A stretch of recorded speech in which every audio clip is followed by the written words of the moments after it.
Global star Ram Charan ప్రస్తుతం game changer సినిమాతో ప్రేక్షకుల ముందుకు రాబోతున్నాడు. తమిళ స్టార్ డైరెక్టర్ శంకర్ దర్శకత్వంలో భారీ బడ్జెట్ తో ఈ మూవీ తెరకెక్కుతుంది.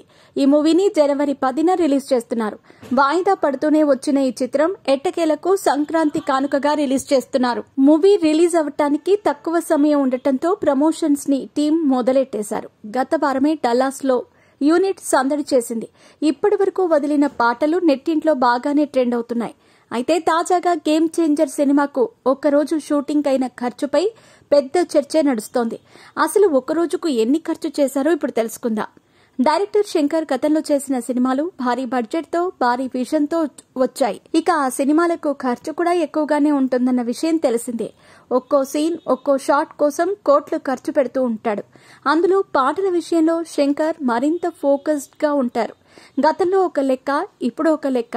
గేమ్ చేంజర్ మూవీలో ఇప్పటి వరకు 4 పాటలు విడుదలయ్యాయి. ఆ పాటల్లో భారీ సెట్ తో పాటుగా మందిని కూడా పెట్టి తీశారు.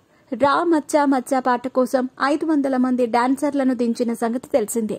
వైజాగ్, అమృత్సర్ వంటి ఏరియాలో ఈ పాటను షూట్ చేశారు. ఇక ఈ పాట షూటింగ్ పూర్తయ్యేలోగా డాన్సర్స్ కు దాదాపు 1 కోటి వరకు ఖర్చు పెట్టారని తెలుస్తోంది. అసలు ఒక్కో పాట కోసం 10 కోట్లు ఖర్చు పెట్టి భారీ స్థాయిలో తెరకెక్కించాడట. పాటలకే ఆడియన్స్ పెట్టే టికెట్ డబ్బులు సెట్ అవుతాయని తమన్ పదే పదే చెబుతూనే ఉన్నాడు. అదేవిధంగా ఈ మూవీ నుంచి వచ్చిన మొదటి పాట జరగండి పాటకు ఎంత ఖర్చు చేశారో అర్థం చేసుకోవచ్చు. దాదాపు 8 కోట్లు ఖర్చు చేశారనే వార్తలు వినిపించాయి. రా మచ్చా మచ్చా, నానా హైరానా, డోప్ సాంగ్స్ ఇలా అన్ని కూడా థియేటర్లో బ్లాస్ట్ అవుతాయని, విజువల్ ట్రీట్ ఇచ్చేలా ఉంటాయని శంకర్, తమన్ అంతా కూడా చెబుతూనే ఉన్నారు. ఇప్పటి వరకు వచ్చిన అప్డేట్స్ ప్రేక్షకులను బాగా ఆకట్టుకున్నాయి. ట్రైలర్ ను కూడా రిలీజ్ చేయనున్నారని సమాచారం. ఇక ఆ ట్రైలర్ లోని సినిమా స్టోరీని చెప్పబోతున్నారని తెలుస్తోంది.